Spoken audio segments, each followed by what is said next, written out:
Hello बच्चों, let's read this question. This question says that select the correct one with respect to Jurassic period of the Mesozoic era. तो basically इस question में हमें 4 option given है और इन चारों में से हमें करेक्ट ऑप्शन को चूज करना है with respect to Jurassic period of the Mesozoic era. Option 1 given is gymnosperms are dominant plant and first birds appear. Option 2 given is radiation of reptiles and origin of mammal-like reptiles. Option 3 given is dinosaurs become extinct and angiosperm appear. And option 4 given is flowering plants and first dinosaur appear. अब अगर इस question के मैं की concept की बात करूं तो इस क्वेश्चन का जो की कॉन्सेप्ट है वो है बच्चों Mesozoic era. Let me right it over here.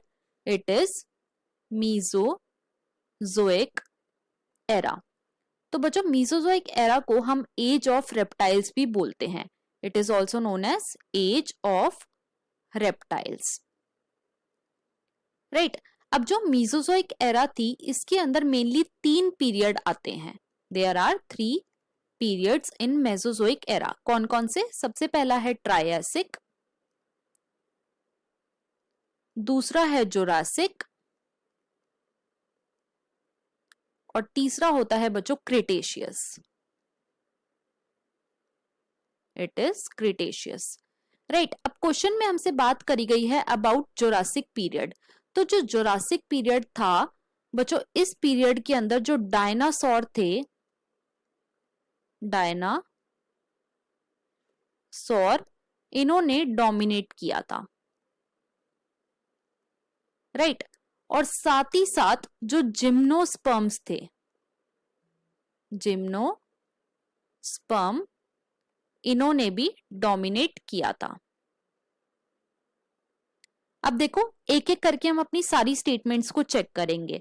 Statement 1 में हमें गिवन है कि gymnosperm are the dominant plant. ये बिल्कुल करेक्ट है. And first bird appear. तो बच्चों ये ऑप्शन हमारा बिल्कुल करेक्ट है. क्यों? क्योंकि जुरासिक पीरियड में जो जिम्नोस्पर्म थे उन्होंने अर्थ को डोमिनेट किया था और साथ ही साथ जुरासिक पीरियड के अंदर ही फर्स्ट बर्ड्स जो थे वो अपीयर हो गए थे. राइट. तो इसीलिए जो हमारा ऑप्शन 1 है वो बिल्कुल करेक्ट है. ऑप्शन 2 में हमें गिवन है radiation of reptile and origin of mammal like reptile. तो बच्चों ये ऑप्शन हमारा इनकरेक्ट है. क्यों? क्योंकि रेडिएशन ऑफ रेप्टाइल कब हुआ था? तो बच्चों ये हुआ था पर्मियन पीरियड के अंदर. पर्मियन पीरियड के अंदर. और पर्मियन पीरियड किसका पीरियड है? तो ये आता है पेलियोजोइक एरा में.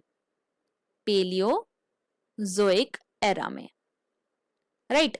तो जो रेप्टाइल थे वो रेडिएट तो पर्मियन पीरियड में ही हो गए थे. इसीलिए जो हमारा ऑप्शन 2 है वो इनकरेक्ट हो जाता है. थर्ड में हमें बोल रखा है dinosaur become extinct and angiosperm appear. तो बच्चों ये ऑप्शन हमारा इनकरेक्ट है. क्यों? क्योंकि डायनासोर कब एक्सटिंक्ट हुए थे? तो बच्चों ये हुए थे टर्शरी पीरियड में एक्सटिंक्ट. टर्शरी पीरियड में एक्सटिंक्ट. और टर्शरी पीरियड कौन सा पीरियड है? तो बच्चों ये आता है under Cenozoic era. Cenozoic era. और साथ ही साथ जो एंजियोस्पर्म है बच्चों ये भी सीनोजोइक एरा में ही अपीयर हुए थे.